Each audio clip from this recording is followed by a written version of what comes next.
մի ամբողջ պատերազմ եք կեղծել, ձայնագրությունն ինչ դա որ չկեղծեք։ Պարոն Մկրտչյան, վերադառնալով իմ հարցերին,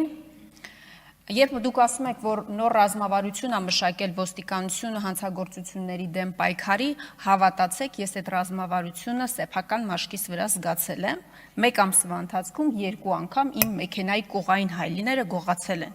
Բայց ես չեմ ուզում խոսել իմ մասին։ Ես այս օրինակով ուզում եմ խոսել մեր այն հարյուրավոր, հազարավոր քաղաքացիների մասին, որոնք պարբերաբար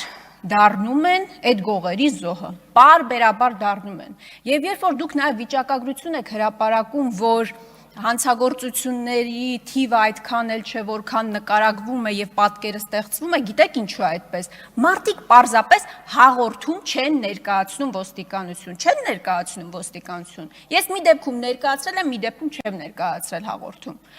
Պարոն Մկրտչյան, 6 տարվա ընթացքում հանցագործությունները աճել է 60%-ով։ Երբ մենք ասում ենք, որ այդ պրոֆեսիոնալիզմը, որ ոստիկանությունը ցուցաբերում է քաղաքական գործերով, քաղաքական ընդդիմախոսներին ճնշելու մասով, եթե ցուցաբերի իրական հանցագործների, իրական հանցագործությունները բացահայտելու մասով, մենք չենք ունենա այս պատկերը, այդ դրա մասին է մեր հարցադրումը։ Երեք, երբ որ Գյումրիում ահռելի քանակի ոստիկանական ուժեր էին, իսկ Երևանում ծեծում էին ընդդիմադիր ակտիվիստին, իր բնակարանում հայտնաբերվել է 23-ամյա չեչենուհու մարմինը, պարոն Մկրտչյան։ Դրանից 1 շաբաթ առաջ ակնհայտորեն կամ գոնե մամուլում հրապարակումները այդպիսին էին, որ հոգեկան շեղումներով մեկը, չգիտեմ որտեղից ձեռք է բերել զենք եւ 4 քաղաքացու գնդակահարել է։ Որտեղից այդ զենքը։ Երբ որ ցույց են տալիս մեր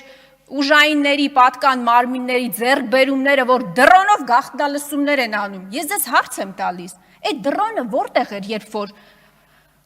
ընդդիմադիր համայնքապետին սպանում էին եւ նախապատրաստում էին իր սպանությունը, որտեղ էր այդ դրոնը։